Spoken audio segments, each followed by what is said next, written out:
Dhaka supreme court bar অ্যাসোসিয়েশনের সাধারণ সম্পাদক ও বিএনপির যুগ্ম মহাসচিব ব্যারিস্টার মাহবুবউদ্দিন খোকন সহ ধানের শীষের সমর্থকদের উপর হামলা চালায় আওয়ামী সশস্ত্র সন্ত্রাসীরা। হামলায় উপজেলা বিএনপির সভাপতি আনোয়ার হোসেন এবং সাবেক মেয়র মুস্তফা কামাল গুরুতর আহত হন। চট্টগ্রাম ৩০ নম্বর পূর্ব মাদারবাড়ি এলাকায় বিএনপির স্থায়ী কমিটির সদস্য আমির খুসরু মাহমুদ চৌধুরী গণসংযোগ করার সময় আওয়ামী ক্যাডাররা হামলা চালিয়ে ৫-৬ জন নেতাকর্মীকে আহত করে। চাঁদপুর জেলা নির্বাচনী প্রচারণার সময় কচুয়া উপজেলায় ধানের শীষের প্রার্থী মোশাররফ হোসেন গাড়িবহরে হামলা করেছে আওয়ামী সশস্ত্র সন্ত্রাসীরা। এতে আহত হয়েছে দলের ১০-১২ জন নেতাকর্মী। ও বন্ধুরা, এখানে জাস্ট আমি প্রারম্ভিক কথাটা বলে নিই। আজকে দলের ভাইস চেয়ারম্যান মেজর অবসরপ্রাপ্ত হাফিজউদ্দিন আহমেদ বীর বিক্রম তিনি গতকাল তার নিজের নির্বাচনী এলাকায় যাওয়ার জন্য সকল প্রস্তুতি নিয়ে তিনি যখন লঞ্চে উঠবেন তখন উনার এলাকার নৌকা মার্কার প্রার্থীর সশস্ত্র সন্ত্রাসীরা লঞ্চঘাট এলাকায় এক ত্রাসের রাজত্ব কায়েম করে। উনার সমর্থক যারা তার সাথে সফর সঙ্গী ছিলেন তাদের উপরে আক্রমণ করেন এবং যে লঞ্চে তিনি যাবেন সেই লঞ্চেও তারা ভাঙচুর করে। মেজর হাফিজ তিনি শুধু একজন ব্যক্তি নন, এদেশের জাতীয় সংগ্রাম যুদ্ধের এক অবিসংবাদিত নাম। তার মতো মানুষ যিনি তার এলাকায় 6বার নির্বাচনে বিজয়ী হয়েছেন, ব্যক্তিগত জনপ্রিয়তা এবং সর্বোপরি জাতীয়তাবাদী শক্তির একজন বলিষ্ঠ ভাষ্যকার হিসাবে মেজর হাফিজ সাহেবকে জাতীয়ভাবে তিনি একজন পরিচিত ব্যক্তিত্ব এবং নেতৃত্ব। তাকে গুন্ডামি কায়দায় তাকে বাধা দিয়ে তার এলাকা থেকে দূরে রাখতে চায়। এই হচ্ছে এই সরকারের নির্বাচন, এই হচ্ছে এই সরকারের নির্বাচনের নমুনা। এ বিষয়ে তিনি বিশদ আরও বক্তব্য রাখবেন। আমি শুধু দেশব্যাপী কয়েকটি কথা বলে আমি এখানে শেষ করব। সিরাজগঞ্জ জেলা ধানের শীষের প্রার্থী মান্নুন তালুকদার নির্বাচনী প্রচারণা চালানোর সময় তার উপর আওয়ামী সন্ত্রাসীরা সশস্ত্র হামলা চালায়, এতে বেশ কিছু নেতাকর্মী আহত হয়। কিশোরগঞ্জ জেলা মিঠামইন উপজেলা বিএনপির সভাপতি জাহিদুল আলম জাহাঙ্গীরকে গ্রেপ্তার করেছে পুলিশ। সাধারণ সম্পাদক সহ নেতাকর্মীদের বাড়িতে বাড়িতে পুলিশ হানা দিয়েছে, গ্রেপ্তার অভিযান অব্যাহত রেখেছে। নওগাঁ জেলা নওগাঁ ২ নির্বাচনী এলাকা পত্নীতলা থানা বিএনপির যুগ্ম সম্পাদক সাজেদুর রহমান দুলালকে গতকাল গ্রেপ্তার করেছে পুলিশ। এছাড়া নেতাকর্মীদের বাড়িতে বাড়িতে পুলিশের তল্লাশির নামে তাণ্ডব চলছে। ধামুরহাট পত্নীতলা থানায় নেতা কর্মীদের বাড়িতে বাড়িতে পুলিশ হানা দিচ্ছে, ভয়ভীতি প্রদর্শন সহ বাড়ির লোকজনদের সাথে অশালীন আচরণ করছে। এছাড়া ধামুরহাট উপজেলাধীন আরানগর ফুলবন মোড়ে অবস্থিত বিএনপির নির্বাচনী কার্যালয়ে স্থানীয় ইউপি চেয়ারম্যান ও আওয়ামী লীগ নেতা কমলের নেতৃত্বে আওয়ামী সন্ত্রাসীরা হামলা চালিয়ে কার্যালয় ভাঙচুর করে এবং নেতাকর্মীদের বের করে দেয়। এলাকায় বিএনপির অন্যান্য নেতাকর্মীদের বাড়িতে বাড়িতে তল্লাশির নামে তাণ্ডব চালায়। নওগাঁ ১ নির্বাচনী এলাকায় নওগাঁর এমপি ও সাপাহার থানার ভারপ্রাপ্ত কর্মকর্তা প্রত্যেকে নেতাকর্মীর বাসায় বাসায় রাতভর তল্লাশি। এমপির নির্দেশে থানার ওসি বাসায় বাসায় তল্লাশি ও গ্রেপ্তারি অভিযান অব্যাহত রেখেছে। জেলা প্রশাসকের কাছে ওই 2 জনের নামে অভিযোগ দায়ের করলেও কোনো ব্যবস্থা গ্রহণ করেনি। কিশোরগঞ্জ 6 আসনে কুলিয়ারচর উপজেলায় চৌবুরী বাজার এলাকায় জেলা বিএনপির সভাপতি ও বিএনপি মনোনীত ধানের শীষের প্রার্থী শরীফুল আলমের উপর হামলা চালায় পোশাকধারী পুলিশ। এতে তিনি সহ বিএনপির 15-20 জন নেতাকর্মী গুরুতর আহত হয়। দিনাজপুর জেলা বোচাগঞ্জ উপজেলা বিএনপির সাধারণ সম্পাদক মোহাম্মদ শফিকুল আলম এবং পৌর বিএনপির সভাপতি নওশাদ আলীকে মিথ্যা মামলায় বারবার জামিন লাভের পরও জেলগেট থেকে তাদেরকে পুলিশ গ্রেপ্তার করে। নেত্রকোনা জেলা কেন্দ্রীয় উপজেলায় বিএনপি মনোনীত ধানের শীষের প্রার্থী রফিকুল ইসলাম হিলালির বাড়িতে পুলিশের মদদে ছাত্রলীগ যুবলীগের সশস্ত্র সন্ত্রাসীরা হামলা চালিয়ে আসবাবপত্র ভাঙচুর সহ ব্যাপক ক্ষতি সাধন করে। হামলায় সেখানে থাকা বেশ কয়েকজন নেতাকর্মী আহত হয়। এছাড়া গতকাল বিকেলে ইউনিয়ন যুবদলের সাধারণ সম্পাদক হাবুল মিয়ার দোকানসহ বিএনপি নেতাকর্মীরা 5-6টি দোকানে হামলা চালিয়ে লুটপাট করেছে আওয়ামী সন্ত্রাসীরা।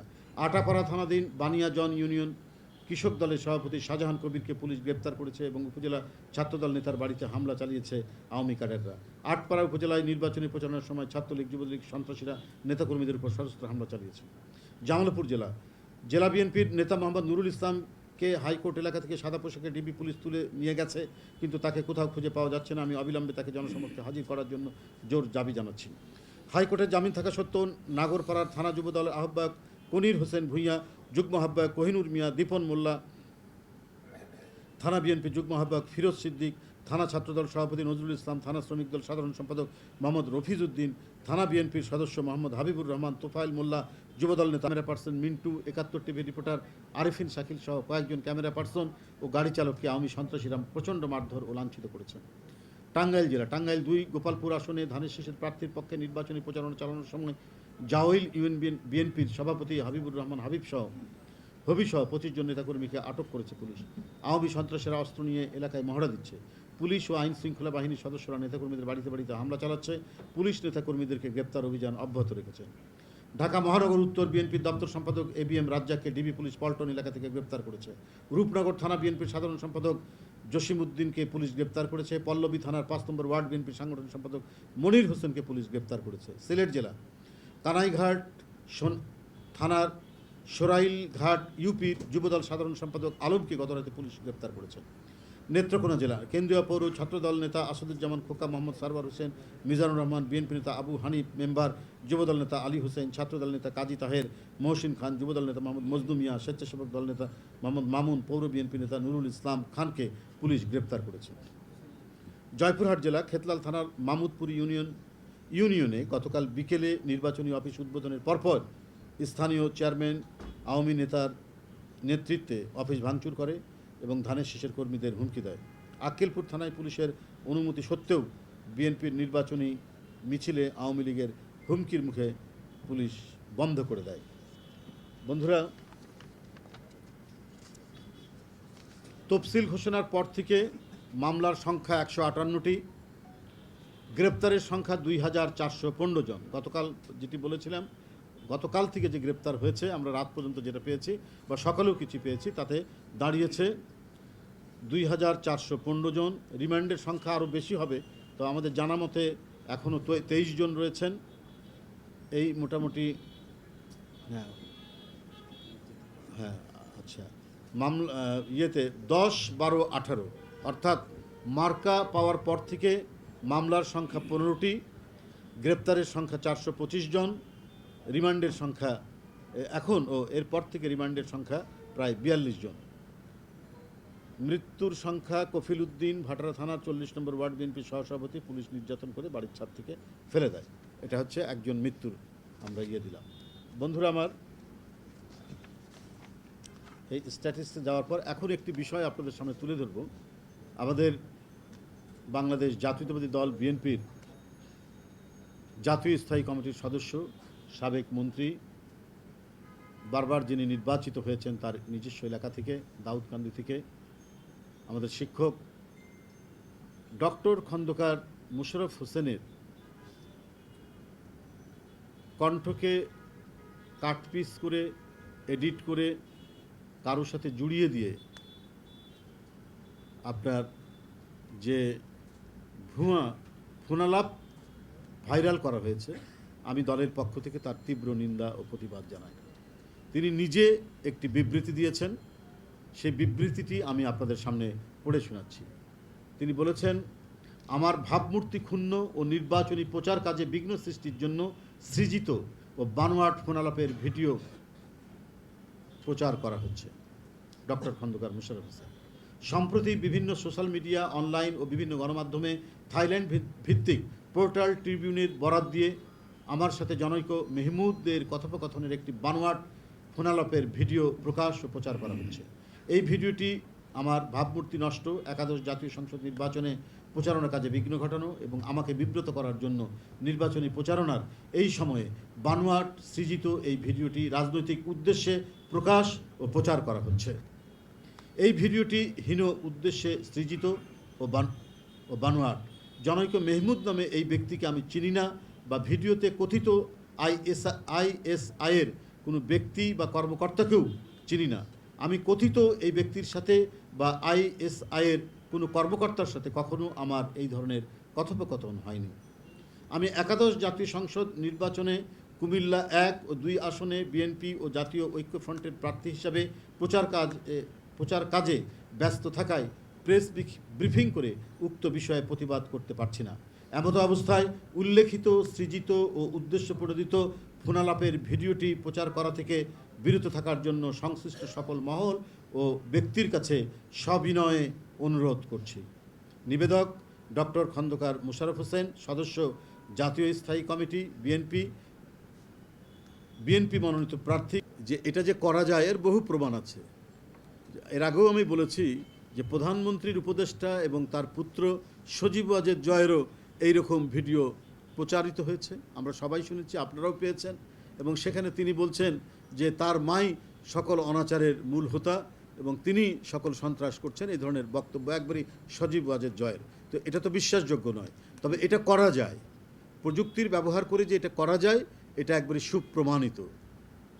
তো এইভাবেই কাটপিস করে এবং এডিট করে অন্য একজনের গলার সাথে ডক্টর খন্দকার মোশাররফ হোসেনের গলাকে এখানে মিলিয়ে দিয়ে এই ফেক আপনার কথোপকথনের ভিডিওটি ভাইরাল করা হয়েছে। আমি এটা তীব্র নিন্দা প্রতিবাদ জানিয়েছি। বন্ধুরা, এখন দু চারটি কথা। বাংলাদেশের প্রাণপ্রিয় নেত্রী দেশনেত্রী বেগম খালেদা জিয়াকে মুক্ত এবং আওয়ামী হানাদারদের কবল থেকে গণতন্ত্রে পুনরুদ্ধার করতে ধানের শীষের পক্ষে গণজোয়ার সৃষ্টি হয়েছে। সারা দেশের জনগণ এখন ঐক্যবদ্ধ। এই অবৈধ সরকার আগামী নির্বাচনে নিশ্চিত ভরাডুবি আঁচ করতে পেরে হামলা গ্রেপ্তার বাড়িয়ে দিয়েছে। টিকে থাকার জন্য শেষ মরণ কামড় দিচ্ছে। এখন গণমাধ্যমে খবর বেরিয়েছে আইজিপি সব ডিআইজি ও এসপিদেরকে ঢাকায় তলব করেছেন আজ। বিএনপির 2.5 লাখ নেতাকর্মীদের একটি তালিকা তৈরি করছে পুলিশ। ডিআইজি এবং এসপিদের সঙ্গে বৈঠকের পর চিরুনি অভিযান চালিয়ে ওইসব নেতাকর্মীদের গ্রেপ্তার করে নির্বাচনী মাঠ ফাঁকা করা হবে। মূলত শত বাধা বিপত্তি, গ্রেপ্তার, হামলা উপেক্ষা করে চারিদিকে ধানের শীষের যে গণজোয়ার সৃষ্টি হয়েছে, যে উত্তাল বাতাস তৈরি হয়েছে, সেটিকে থামিয়ে দিতেই এই অভিযানের পরিকল্পনা করছে আওয়ামী চেতনায় সাজানো পুলিশ। বন্ধুরা, 5 বছর ঢাকায় আরাম আয়েশে লুটপাট করে কাটিয়ে এখন নির্বাচনী এলাকায় গিয়ে চরম প্রতিকূলতায় পড়েছে নৌকার প্রার্থীরা। দিকে দিকে জনগণ তাদের বিরুদ্ধে ফুঁসে উঠতে শুরু করেছে। ভোট চাইতে গিয়ে ভোটারদের রোষের মুখে পড়ছে। দলীয় সন্ত্রাসী আর পেটুয়া বাহিনী দিয়ে সাধারণ জনগণকে আর দাবিয়ে রাখা যাবে না। সময় এখন জনগণের। এই কারণে আওয়ামী লীগের সাধারণ সম্পাদক মাফিয়া ডনদের মতো বলছেন, আর ভাষণ নয়, অ্যাকশানে যেতে হবে। অর্থাৎ এই বক্তব্যের মাধ্যমে তিনি নিজেদের দুর্বিনীত ক্যাডারদেরকে সহিংসতার পথ অবলম্বনের জন্য উস্কানি দিলেন। সকল উস্কানির মতদাতা হচ্ছে আওয়ামী লীগ নামক এর সংগঠন এবং এর নেতা নেত্রীরা। আপনাদের নিশ্চয়ই মনে আছে, একটি মারলে 10টি মারতে হবে। কে বলেছিলেন? আমাদের পিঠ দেওয়ালে ঠেকে গেছে। এরা একটি লাশ ফেললে 10টি লাশ ফেলতে হবে। যারা বলতে পারেন, এরা যে কোনো কাজ করতে পারেন। মানবতা বিরোধী, মনুষ্যত্বহীন এবং অমানবিক যে কোনো কাজই এদের পক্ষে করা সম্ভব। ওবায়দুল কাদের সাহেবের যে বক্তব্য, আর ভাষণ নয়, অ্যাকশনে যেতে হবে, অর্থাৎ সমস্ত বৈধ অবৈধ অস্ত্র এই 10 বছরে তাদের ক্যাডারদের দেওয়া হয়েছে এবং তারা বেপরোয়া হয়ে বিএনপির যারা মনোনীত প্রার্থী, ধানের শীষের প্রার্থী, তাদের সমর্থকদের উপর, এমনকি প্রার্থীর উপরও তারা হামলা করেছে। যেমন আপনার সিরাজগঞ্জে আব্দুল মান্নান তালুকদার, তার গায়ে পর্যন্ত হাত দেওয়া হয়েছে।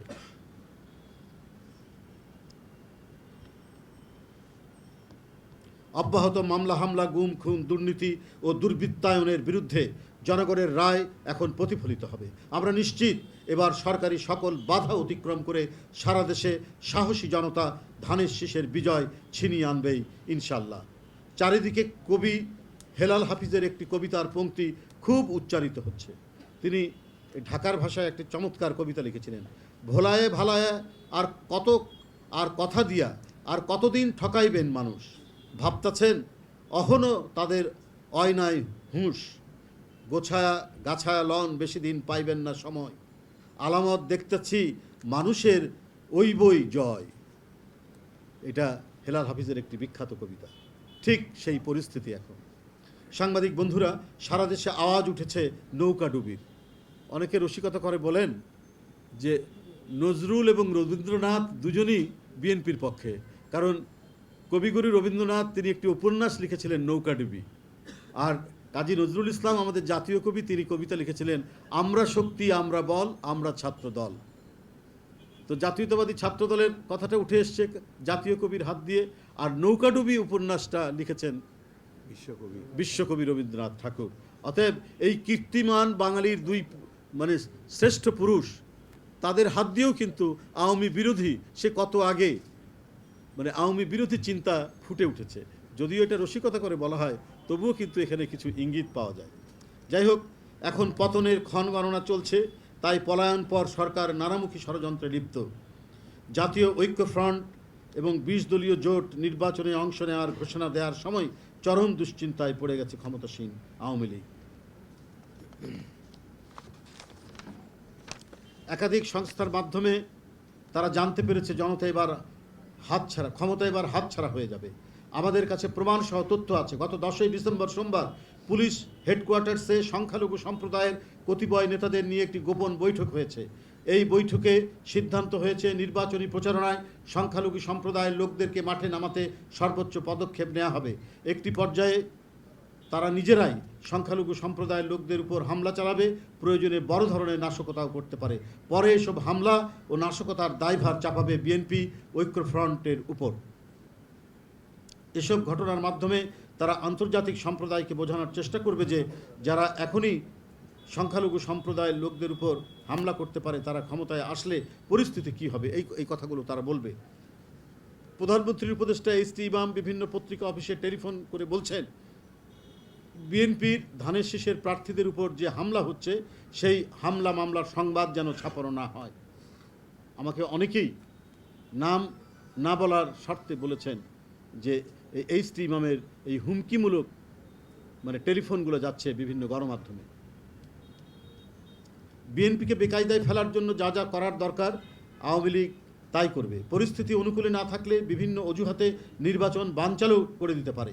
সেই কারণে আমরা গতকাল দলের পক্ষ থেকে আজকেই অর্থাৎ আজকের মধ্যেই সেনা মোতায়েনের দাবি করেছিলাম, কিন্তু আমাদের দাবির ঘণ্টাখানেক পরেই তড়িঘড়ি করে নির্বাচনের দিনের 5 দিন আগে সেনা মোতায়েনের ঘোষণা দিলেন নির্বাচন কমিশন।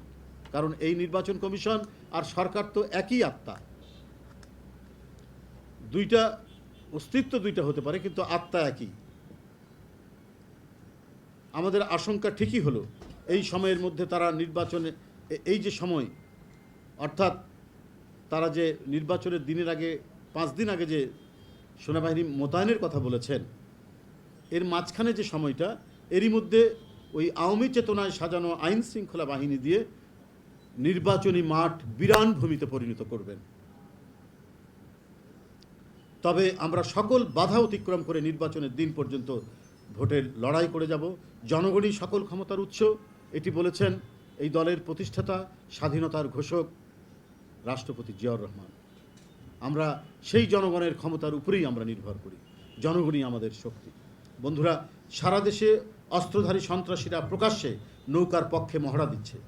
এসব অপরাধের কোনো ব্যবস্থা নিচ্ছে না, উল্টো অতি উৎসাহী কিছু পুলিশ কর্মকর্তারা মিথ্যা মামলা দায়ের ও গণগ্রেপ্তারের গতি বাড়িয়ে দিয়েছে। গ্রেপ্তারের নামে মানুষকে পণ্য বানিয়ে বাণিজ্য করছে পুলিশ। অর্থাৎ অমুককে ছেড়ে দেব, তাকে শোন অ্যারেস্ট করা হবে না, জেল গেট থেকে গ্রেপ্তার করা হবে না, এই শর্তে প্রচুর অঙ্কের টাকা নিয়ে তাদেরকে ছাড়া হয়, অথবা টাকা না দিতে পারলে রাখা হয়। মানে মানুষকে নিয়ে পণ্য, মানুষই আলু বেগুনের মতো একটা পণ্যে পরিণত হয়েছে। বিরোধী দলের নেতাকর্মীরা এখন মানে আইন শৃঙ্খলা বাহিনীর কাছে পণ্যে পরিণত হয়েছে। টাকার বিনিময়ে তাদেরকে ছাড়া হবে কি হবে না, সেই বাণিজ্য তারা লিপ্ত আছে। বিনা কারণে পুলিশ বাড়ি বাড়ি তল্লাশি করছে। বিএনপি ও ঐক্য ফ্রন্টের প্রার্থীদের বিরুদ্ধে পুলিশ আগ্রাসী ভূমিকা পালন করছে। নতুন নতুন মামলায় বিস্ফোরক ও মাদক দিয়ে কর্মীদের ফাঁসানো হচ্ছে। রিটার্নিং কর্মকর্তাদের এসব জানিয়ে কোনো লাভ হচ্ছে না। পুলিশ নির্বাচন কমিশনের কোনো কথা শুনছে না, বা নির্বাচন কমিশন তাদের স্বাধীন ক্ষমতা প্রয়োগ করছে না। আওয়ামী লীগের সব কন্ট্রোল রুম থেকে নিয়ন্ত্রণ করা হচ্ছে। নির্বাচন কমিশন গণগ্রেপ্তার বন্ধ করতে বললেও পুলিশ এসব আমলে নিচ্ছে না। প্রচারের শুরুর দিন থেকেই পুলিশ ও নির্বাচন কমিশন একাকার। পুলিশ, সরকারি অফিসার ও আওয়ামী লীগের নেতারা বিএনপি ও ফ্রন্টের প্রার্থীদের বিরুদ্ধে একাট্টা হয়েছেন। রিটার্নিং অফিসাররা লেভেল প্লেয়িং ফিল্ড তৈরি করছেন না। পুলিশের প্রতি আমাদের অনুরোধ, নির্বাচনী হাওয়া কাদের অনুকূলে বইছে সেটা উপলব্ধি করতে চেষ্টা করুন। আপনারা সরকারের কথা বিশ্বাস করে জনগণের প্রতিপক্ষ হবেন না, জনগণের পক্ষে দাঁড়ান। দুঃশাসনের অবসানের জন্য আপনারাও অবদান রাখুন। আর নির্বাচন কমিশনের কাছে দাবি,